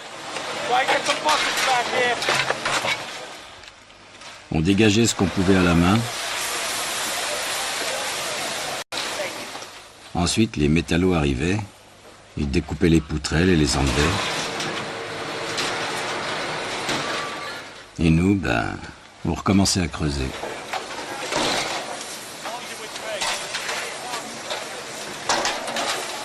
You have 2 110-story office buildings. You don't find a desk. You don't find a chair. You don't find a telephone, a computer. The biggest piece of a telephone I found was half of the keypad, and it was about this big. The building collapsed to dust. How are we supposed to find anybody in this, that there's nothing left of the building? Bucket! You find a little spot, and you just keep going and digging and trying to find something. And you find a foot, and then they say the building's gonna collapse, and you run away. Go, go, go!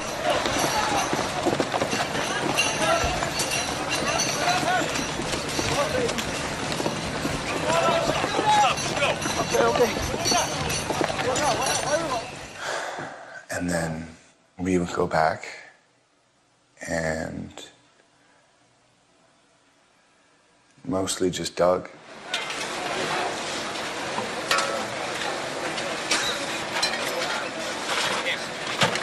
We found a body. It was a girl. She was dead. She was definitely dead. All her clothes had been burned off her. She looked to be pregnant. Some people thought maybe she was just bloated, but I don't think so. She was encased in rubble. And we had her about halfway uncovered. We had getting the body bag ready, and then they told us to run. And we ran. So I never got to see if they got her out. It would have felt good saying, all right, at least I got one person out. One family will be able to have a decent funeral.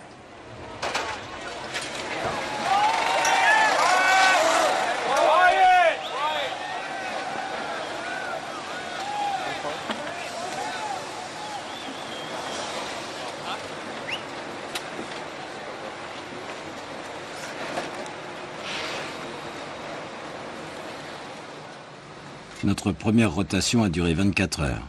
Et pendant tout ce temps-là, une personne a été extirpée vivante. Une seule. C'était plus que décourageant. C'était même dur à comprendre.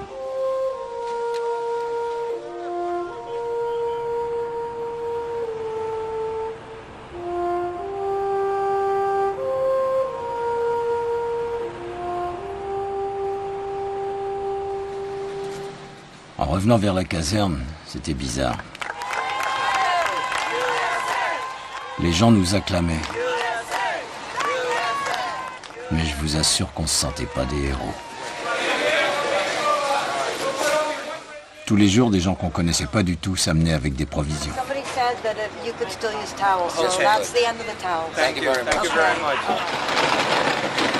They opened up the doors and lo and behold, deliveries were coming by the ton. Kitchen.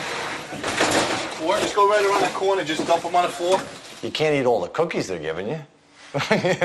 No.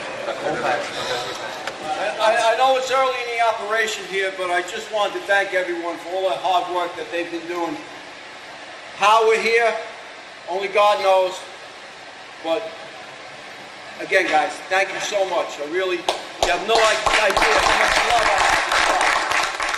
Check the lockers, bro. Check the lockers, all the lockers, take whatever. It's something special, you know, when guys are relentless. And just going back and forth, guys with nails in their hand, taping it up, gashes, blood everywhere, just taping it up and saying, let's go back, let's see what we can do to make this situation a little better.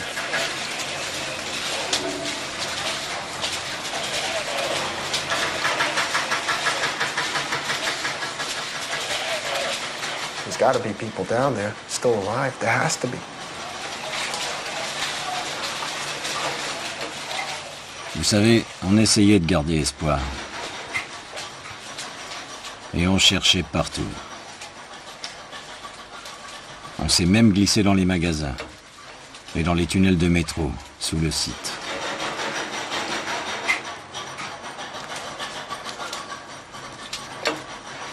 Mais quand les jours sont devenus des semaines, on a commencé à admettre qu'il n'y avait tout simplement personne à trouver.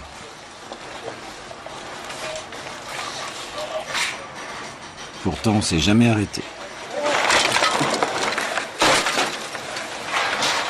Hey, Chief. Yes, sir. We had another body over here. Les soldats du feu sont confrontés à des trucs moches tous les jours. Ça fait partie du métier. Mais là, c'était pire. Jour après jour, les gars atteignaient leurs limites. Ils les dépassaient peut-être.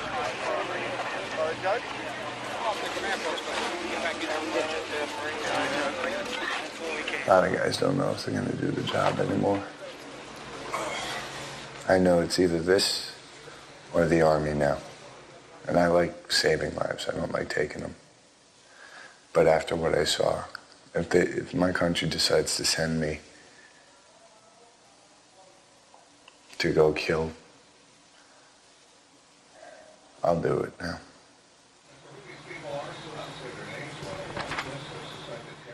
Tous les soirs, vers l'heure du dîner, le commandement publiait une liste de soldats du feu confirmés morts. Et tous les soirs, la liste s'allongeait. It is with regret that the department announces the death of the following members. Battalion Chief John P. Williamson. Firefighter William Henry.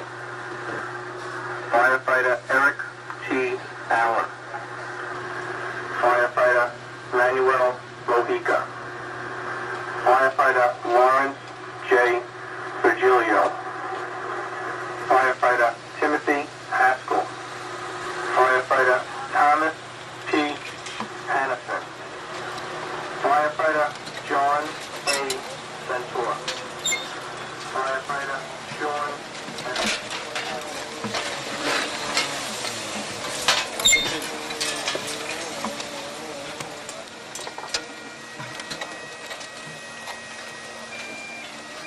We lost so many people that everybody has lost dear friends, and not just one or two, but dozens.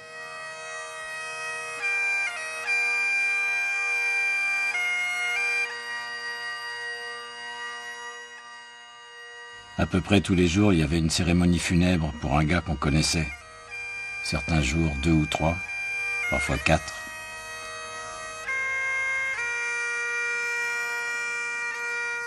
Une de ces cérémonies fut pour Kevin Pfeiffer, le frère du chef. Il avait été vu pour la dernière fois dans les escaliers de la tour numéro 1, aidant les gars à sortir au plus vite du building. I would say that Chief Pfeiffer's brother saved my life. Saved a lot of lives. And I remember walking down West Street and just remembering saying, you know, how much my brother and I used to love being downtown and doing this job. And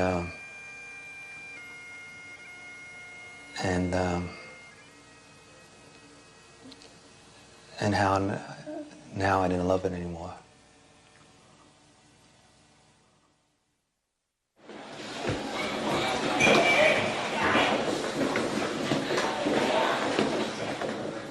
Certains gars ont escaladé les escaliers d'un building près du site.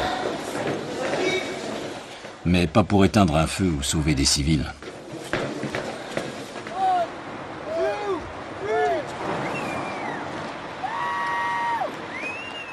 Ils ont grimpé là-haut pour nous regonfler le moral.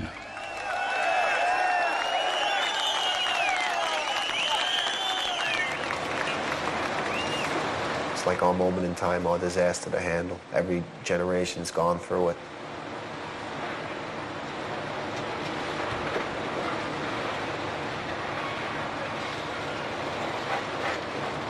Some struggle more than others.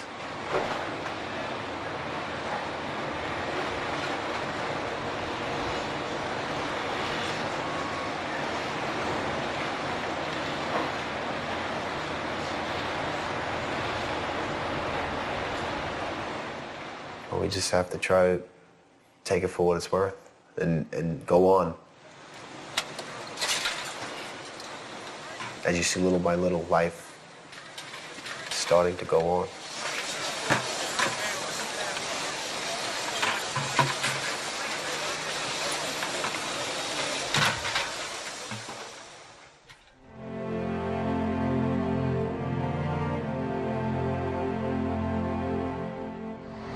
Quelques semaines ont passé et on a touché de nouveaux camions. Enfin, nouveaux si on peut dire. Pour remplacer Engine 7 et Ladder 1. Ils sont encore enfouis là-bas quelque part sous le tas.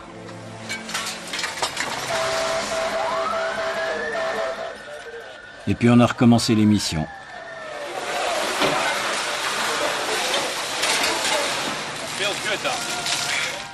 On a recommencé à se faire des blagues, à faire de notre mieux pour aimer le métier. Mais rien ne sera plus jamais comme avant.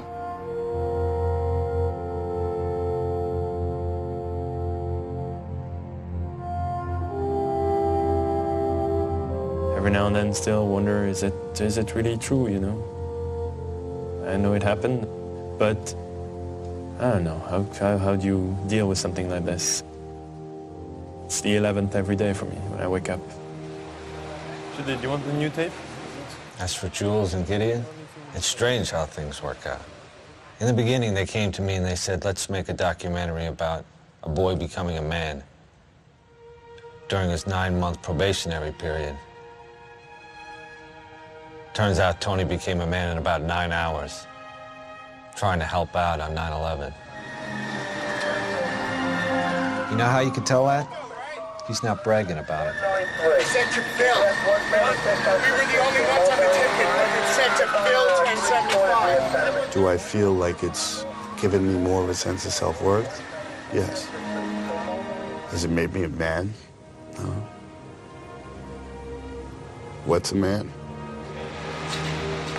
You know, I'll still watch cartoons and do my stupid things. I'm just a person who tries to do good, just like every other person in the fire department. Pour les soldats du feu de New York, maintenant, il s'agit de reconstruire. Comme on peut. Dans les casernes, on a déjà des nouveaux probies. 2 petits nouveaux, à peine sortis de l'académie. Ça fait bizarre de se dire qu'ils ne sauront jamais ce que c'était que d'être un pompier de New York avant le 11 septembre.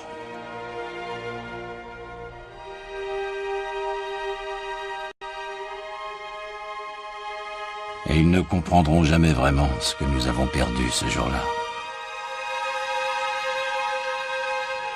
All we can do is tell them the stories and show them the tape.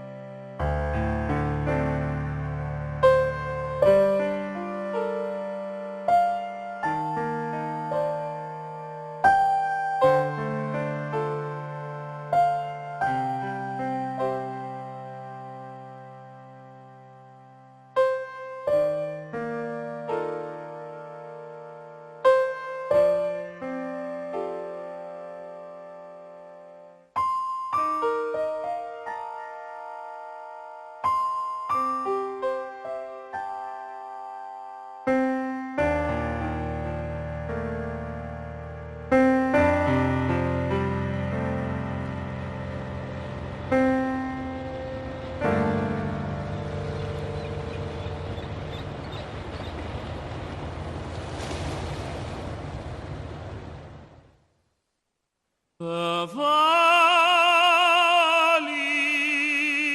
is hushed, and the flowers are all dying. The meadow here is white with the winter snow.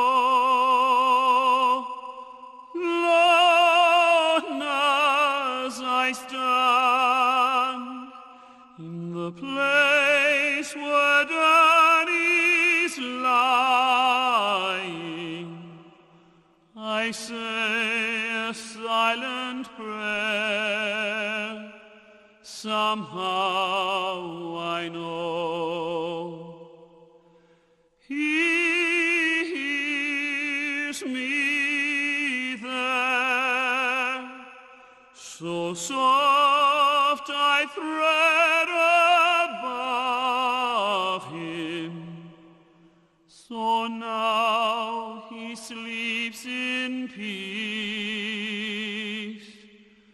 He hears Danny's voice no more.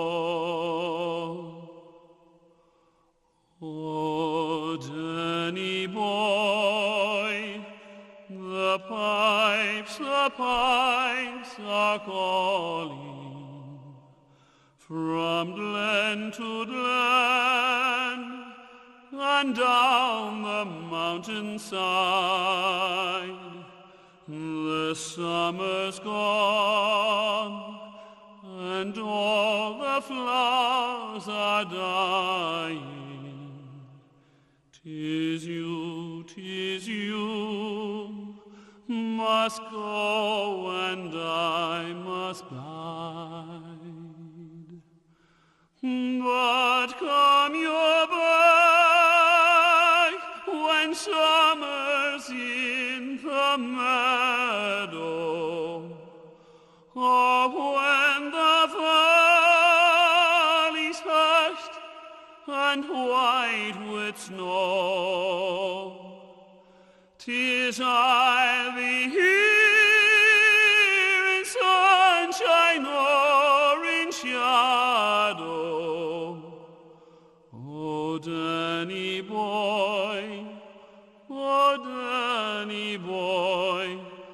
I love you so. And when you come, and all the flowers are dying, and I am dead, as dead I well may be, you'll come and find the place where I am lying, and kneel and say an Ave there for me. And I will hear the soft you thread above me, and on my grave will warmer, sweeter be. For you will bend and tell me that you love me, and I shall sleep in peace until you